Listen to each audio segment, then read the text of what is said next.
তো age related একটা math দিয়েছে, দেখো খুব খুব সুন্দরভাবে তোমাদের অ্যান্সার খুব তাড়াতাড়ি হয়ে যাবে। কিভাবে করবো দেখো, যে প্রকাশ ও রাজের বয়সের অনুপাত দেওয়া হয়েছে, দেখো 5:7। 16 বছর আগে তাদের বয়সের অনুপাত 3:5 ছিল।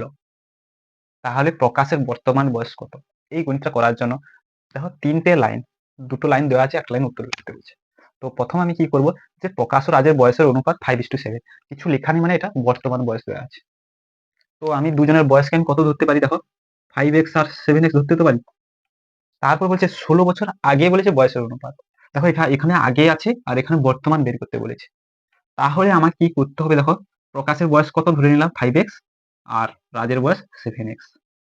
এবার কি করছি দেখো, এটা হচ্ছে আগে বলেছে 16 বছর আগে। 16 বছর যখন আগে ছিল, তাহলে আমি কি করব, যেহেতু বর্তমানে নিয়ে আসতে হবে তাই -16 এর থেকেও -16 করে নিলাম। সেইটার বয়সের অনুপাত কত দেওয়া আছে দেখো, 3:5।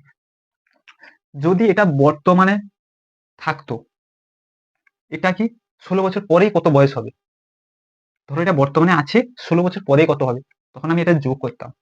কোন এগুলো ট্রিক্স বুঝবে, তাহলে তুমি ইজিলি নিজে থেকেই করতে পারবে। দেখো এটা বুঝতে পারলে তোমরা, তাহলে এটা আবার ক্যালকুলেশন করে নিলাম, দেখে নাও।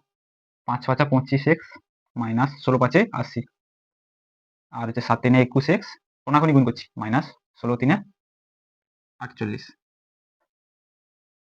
তারপরে দেখে নাও যে 25 থেকে এটাকে এদিকে নিয়ে চলে আসবো, 25x মাইনাস 21x সমান, তাহলে 80টা সেদিকে গেলে প্লাস হয়ে যাবে, 80 মাইনাস 48। 80 মাইনাস 48 সমান কত হবে দেখো, 50 32। অর্থাৎ এটা বের করলে 4x, 4x সমান 32। তাহলে x সমান 32/4, 8×4 = 32, তাহলে x সমান 8 বেরিয়ে গেল। এবারে আমি কি ধরেছিলাম, প্রকাশের বয়স কত ধরেছিলাম, 5x। তাহলে আমার 5 × 8, 8×5 = 40, তাহলে প্রকাশের বয়স 40।